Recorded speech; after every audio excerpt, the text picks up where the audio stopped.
All right, I want to start by giving all glory and praises unto Lord Yahweh, Ba'ashem Yahweh Shai, Brakatah Yahweh, Brakatah Yahweh Shai, Brakatah Yahweh, Brakatah Yahweh Shai, Brakatah Yahweh, and Brakatah Yahweh Shai. I want to give all glory and praises unto those holy and powerful names of Yahweh being the Father and Yahweh Shai being his only begotten Son. This is Brother Malachi coming at you again, giving double honors to the apostles of GMS who do well and teach well, from whom I learn the truth, coming in the way of the Bahashim Kakradash Shor Ramoth, which is the Holy Spirit of truth.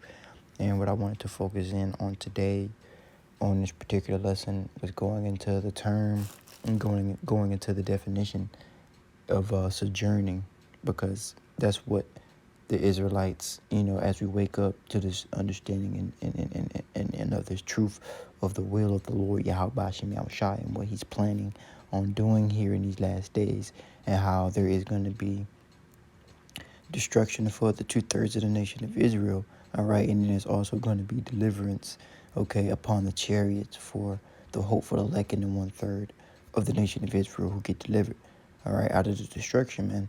But for right now, while we wait, for deliverance, and we wait, for the Lord Yahweh Bashim Yahshua to make his second return again, as we continue to, sigh and cry, what I'm saying, for the abomination that be done in the midst of, just having patience. The scriptures speak on, that patience is necessary, being able to wait. Okay, because that's what we have to do. We got to wait upon the Lord Yahweh Bashim Yahushai, okay, and wait upon the Lord, and also these prophecies, man. Wait for these prophecies to come to pass, man. So ultimately, that we can be delivered out of these, this harsh, captivity and kingdom that we find ourselves under. But this is the online etymology dictionary going into the word sojourn, because through the Spirit, that's what I feel like. What I'm saying? It's not even what I feel like. That's actually what's going on. That's what we are doing currently while we wait for our eternal kingdom to be presented to us. We're sitting here waiting, sojourning in the midst of this wicked, defiled kingdom, praying, sighing, and crying to the Most High, Yahweh Bashim Yahushai, until he ultimately comes back and delivers his people, outside of this, out of this wicked, defiled kingdom. All right, so going to the word sojourn, it goes into, stay temporarily, reside for a time, visit, also reside permanently, dwell, old French for sojourner, which means to stay or dwell for a time. All right, and that's what the hope for the elect, Yahweh willing, through the Spirit, we be that number. What I'm saying? We are sojourning in the midst of Babylon, okay, in the midst of this wicked, defiled kingdom known as Babylon, aka America. What I'm saying? We are sojourning here. We're here temporarily, okay, because we know that there is a more excellent kingdom that is finna be brought into fruition. All right, so that's what we are doing. We're sojourning, okay. So all the things that we see and the things that we feel, okay, and the things that are of the world, they are temporary, man, okay. But we're looking forward to that you know that kingdom where things don't rust, and actually I gotta pull that precept because I'm butchering it. So let me just get it. But I'm gonna come back to this Jeremiah real quick. But I just want to get a particular precept in the New Testament. Just give me just a second.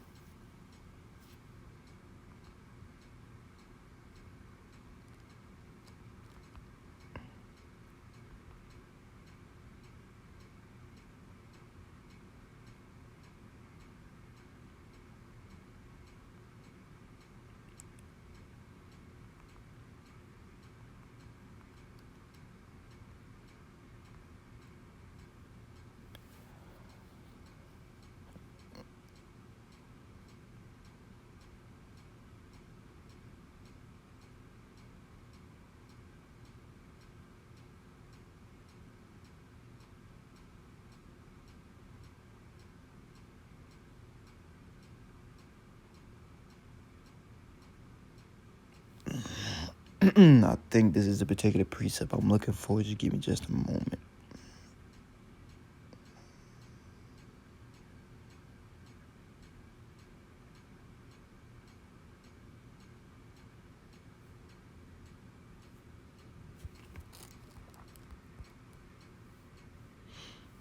Give me just a second. Let me see. I can probably just do a word search for it, but I mean, on the Googles, but it should. Here you go, right here. All right, this is Matthew 6:20. It says, "Lay up yourselves in heaven." Salakia. This is Matthew's the 6th chapter, 20th verse. It says, "But lay yourselves treasures in heaven, where neither moth nor rust nor corrupt, where thieves do break in, where thieves do not break through nor steal. Where your treasure is, there will your heart be also, man." And that's going into our mind, our lot, man. So our mind is supposed to be on the kingdom, man. The kingdom of the Most High Yahweh Shem Yahushai, man.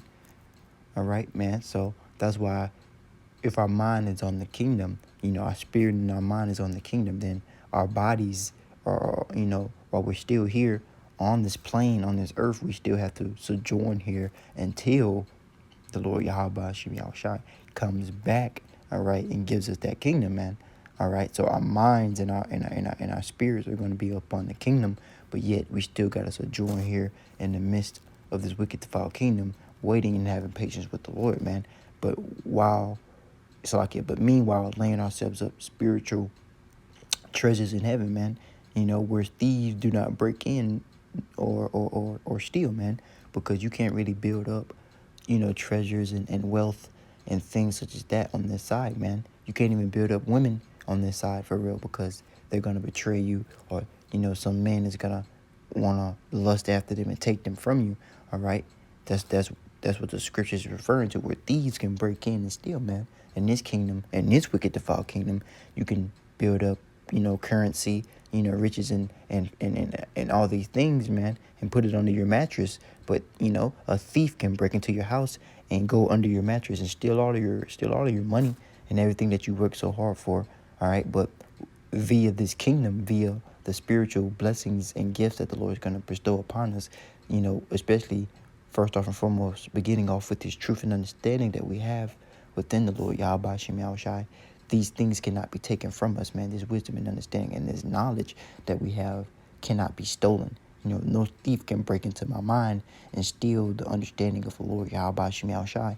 The only one that can do that or strip the knowledge and wisdom away from me would be the one that gave it, which would be who? That would be Yahushai. All right, so this is verse 21. It says, "Where your treasure is, there will your heart be also."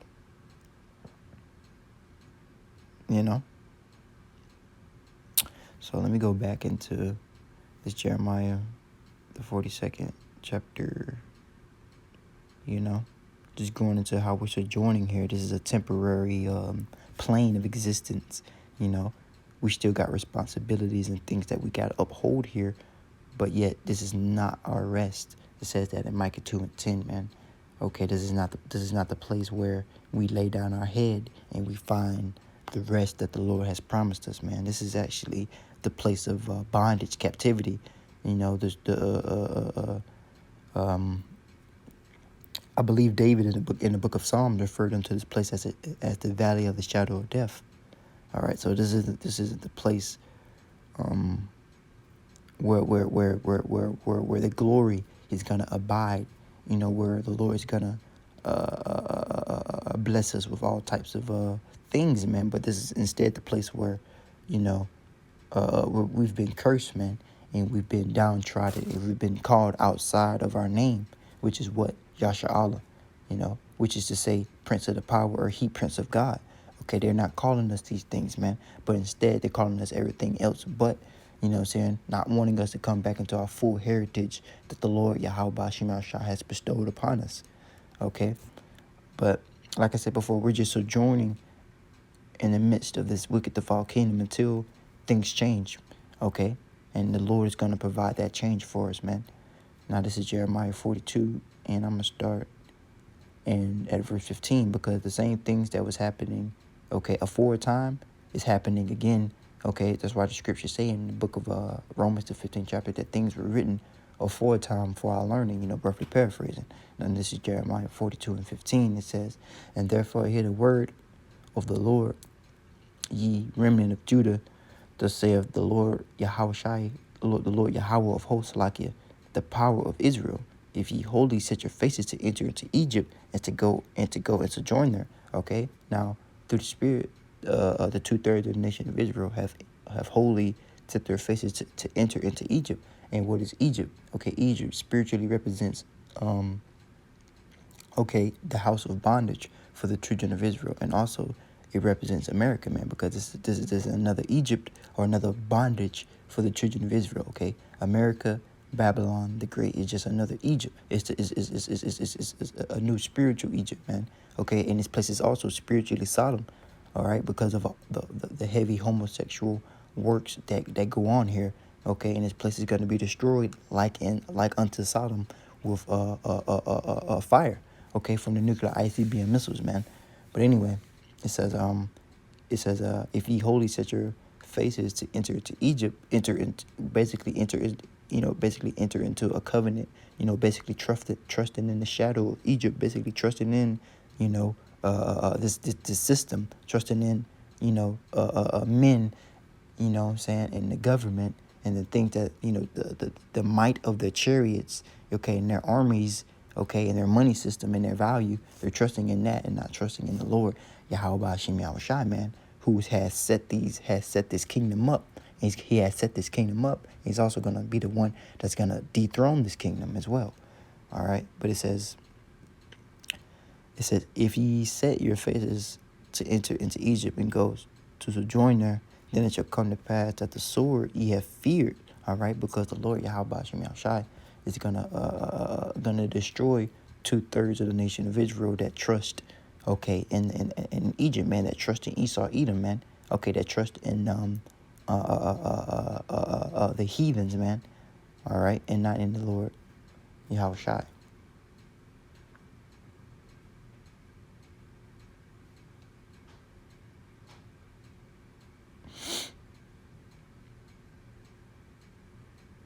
Give me just a moment here, but it says, verse 16, Jeremiah 42:16 says, "Then it shall come to pass that the sword which ye feared shall overtake you, and therein the land of Egypt, and the famine whereof ye were afraid shall close after you there in Egypt, and ye shall die."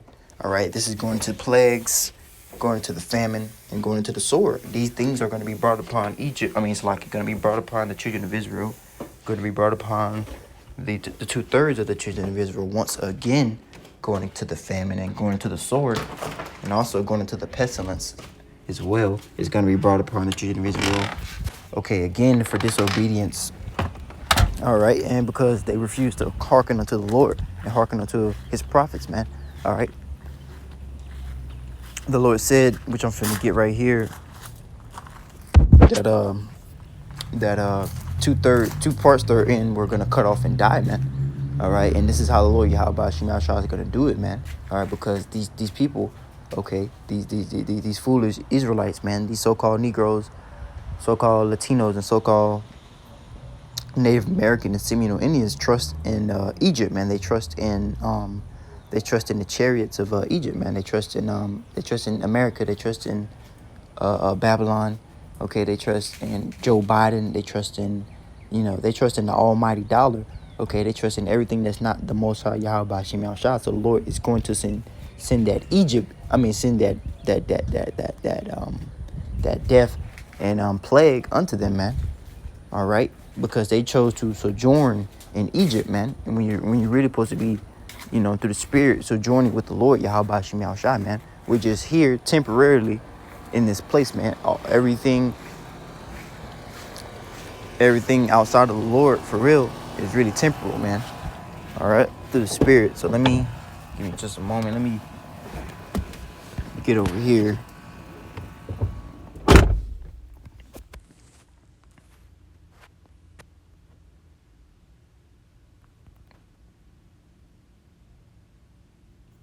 Now, this is 2 Corinthians 4:18, just real quick. It says, for we look For we look not at the things which are seen, and the things that which are seen are the things that we see today, but all the stuff that we see today, Esau not being in slavery, the woman running amok, being out of order, being way out of pocket, through the spirit, homos running around that we can't put to death.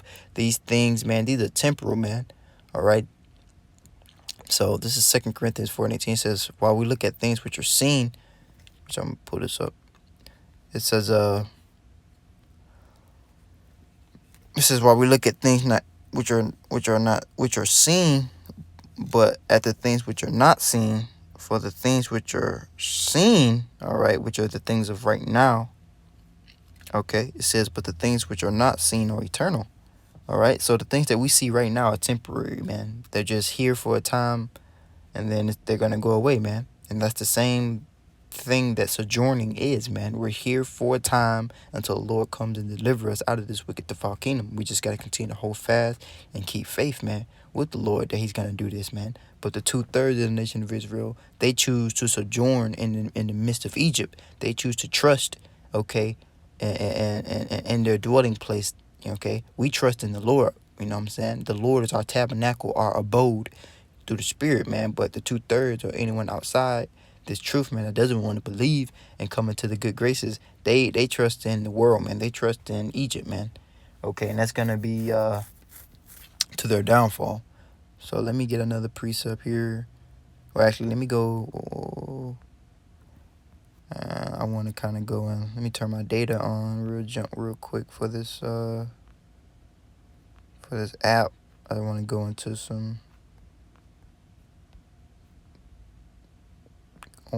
the definition real quick, but I don't see the app. Oh, here you go. Okay. So let me see something one time.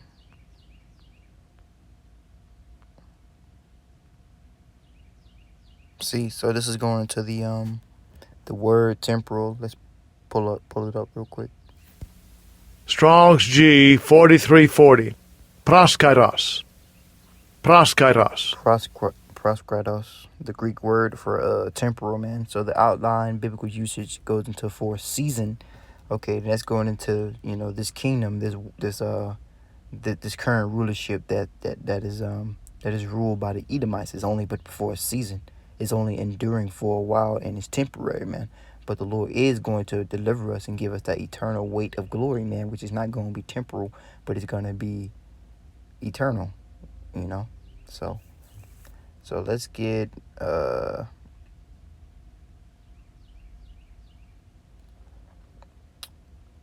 precept here in Daniel. Daniel, the 7th or the 8th chapter. I'm not really sure, but we gonna pull it up.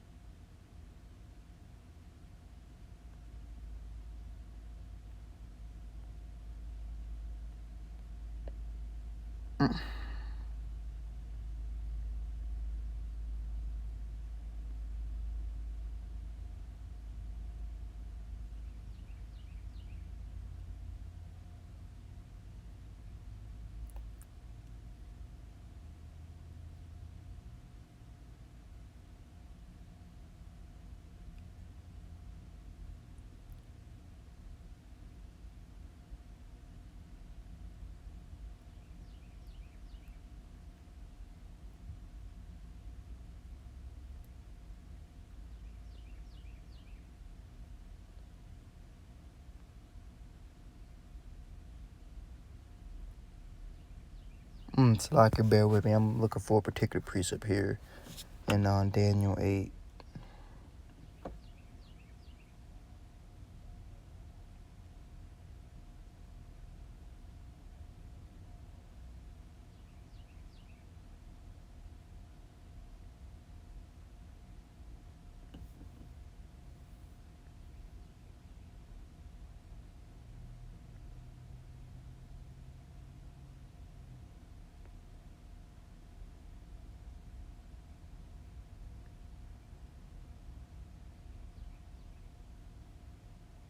All right, going. Must be Daniel 7. And let me see.